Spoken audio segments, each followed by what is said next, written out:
തലസ്ഥാനത്തേക്ക് ഉറ്റുനോക്കുന്നത് ദേവസ്വം ബോർഡിൻ്റെ യോഗമാണ്. ഇന്നിപ്പോൾ ദേവസ്വം ബോർഡ്, തിരുവിതാംകൂർ ദേവസ്വം ബോർഡ് ഇന്നിപ്പോൾ യോഗം ചേരാൻ പോകുന്നുണ്ട്. ഈ യോഗത്തിലെ പ്രധാന അജണ്ട ഞാൻ മനസ്സിലാക്കുന്നത് ശബരിമല തന്ത്രസ്ഥാനത്ത് കണ്ഠരര് രാജീവർക്ക് തുടരാൻ വയ്യ എന്ന് പറഞ്ഞിട്ടുണ്ട്.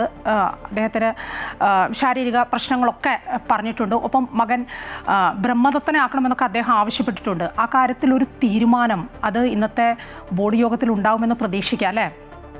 തീർച്ചയായും ദേവസ്വം ബോർഡിന്റെ യോഗം ഇന്ന് ചേരുന്നത് ഇതുമായി ബന്ധപ്പെട്ടിട്ടുള്ള തീരുമാനമെടുക്കുന്നതിന് വേണ്ടിയിട്ടാണ്. നേരത്തെ തന്നെ ബ്രഹ്മദത്തനെ തന്ത്രിയായി, ശബരിമലയിലെ തന്ത്രിയായി നിയമിക്കണമെന്ന് ആവശ്യപ്പെട്ടുകൊണ്ട് നിലവിലുള്ള തന്ത്രിയായിട്ടുള്ള കണ്ഠരര് രാജീവരെ ദേവസ്വം ബോർഡിന് കത്ത് നൽകിയിരുന്നു. ഈ കത്തിന്മേൽ നടപടി സ്വീകരിക്കാൻ ദേവസ്വം ബോർഡ് ആദ്യം തന്നെ അത്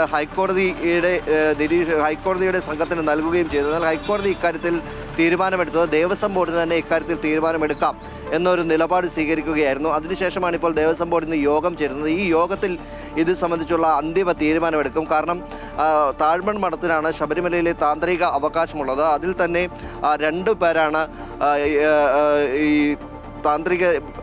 താന്ത്രിക സ്ഥാനത്ത് ഇപ്പോൾ തുടരുന്നത്. അതിൽ തന്ത്രി കണ്ഠരര് രാജീവരെ ശബരിമല സ്വർണ്ണക്കൊള്ളയുമായി ബന്ധപ്പെട്ടിട്ടുള്ള കേസിൽ പ്രതിസ്ഥാനത്തേക്ക് എത്തുകയും ആ പ്രതിസ്ഥാനത്ത് അദ്ദേഹത്തിൻ്റെ പേര് കൂടി ഉൾപ്പെടുത്തുകയും ചെയ്തതിന് ശേഷമാണ് ഇപ്പോൾ തൻ്റെ പേര് തന്ത്രി സ്ഥാനത്ത് നിന്നും തന്നെ മാറ്റി മകൻ ബ്രഹ്മദത്തനെ ആക്കണമെന്ന ആവശ്യവുമായി അദ്ദേഹം രംഗത്തേക്ക് എത്തിയിരിക്കുന്നു. ഒപ്പം തന്നെ മേൽശാന്തി നിയമനത്തിലടക്കം ഈ തന്ത്രിക്ക് പ്രധാന പങ്ക് വഹിക്കാനുണ്ട്. അതുകൊണ്ട് തന്നെയാണ് ശബരിമലയിലെ തന്ത്രി സ്ഥാനത്ത് നിന്നും തന്നെ മാറ്റി മകനെ ആക്കണമെന്നൊരു ആവശ്യം അദ്ദേഹം ഉയർത്തിയതും കത്ത് നൽകിയതും.